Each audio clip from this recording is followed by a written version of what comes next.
abbaa isaa fuudhee mana nyaataa geesse. Abbaan harki kana gartee gizee dulloome namni kun gartee harki kanatti akkana hollata harki isaa. Nyaata ifiif nyaata. Sittin dhiisu abbaan garii anaa ifii nyaata siin jaate yoo ni nyaachiseettees. Abbaa isaa fuudhee hoteelatti nyaata dura kaaye. Abbaan nyaata kana godhaa facaasaa ifirrattis gannaqaa huccuus laaqaa naanumaan nyaata jaa. Sigaleen mala dhageeffadhu ojolotti. Abbaa fuudhee hoteela geesse. Abbaan wayita nyaatu gartee facaasaa nyaata jechuudha. Firra gannaqaa huccuu firra laaqee afaan laaqamee harki laaqamee hoteela gartee kursii ilaa lafatti gartee laaqamee abbaan gizee nyaatee fixee risiita fidanii abbaa fuudhee dikkaa dhiqan geessee abbaa harkarraa dhiqee afaan irraa dhiqee huccuu sirraa naziifa godhee eega fixee abbaasaa kursii irra kaayee laate. Warri mana hoteelaa cufti ilaalu jiran. Warri hoteelaa cufti ilaalu jiran ta'anii abbaa fuudhee achi lafa kaayee deebi'ee xarabbeessaa dhiqee lafa cufa xaragee gurbaan kun lafa cufa xaragee risiita fuudhee maallaqa kafalee abbaasaa fuudhee gizee inni gabbee gurbaan tokko fiigaa jala dhufe.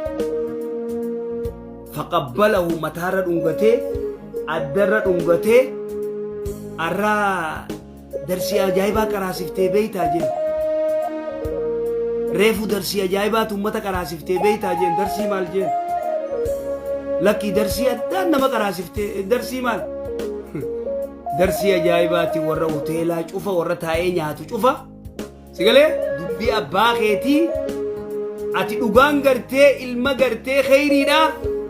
Darsii ajaa'ibaan nuu kannite abbaa kee harki gartee akkasitti gartee firra gannaqee if tortorsee waa cufa godhee kaatee irraa dhiitee huccuusaa cufa naziifa gootee afaan irraa xareeytee harka irraa dhiitee fiddee keeysee xarabbeessaas xareeytee dachii hoteelaatis xareeytee nazzaftee kiliir gootee jeellaan kiliir gootee eegasi abbaa kee risiita kafaltee maallaqa kafaltee abbaa kee fuutee asirra dhungatee mataarra dhungatee asirra dhungatee wallahi darsii ajaa'ibaa sirraa barannee jeen. Idan namni haadha abbaa isaa biril waalidayn yaa akhi umrii barbaaddaa umrii dheertuu feetaa haadha abbaa keetii tola oole.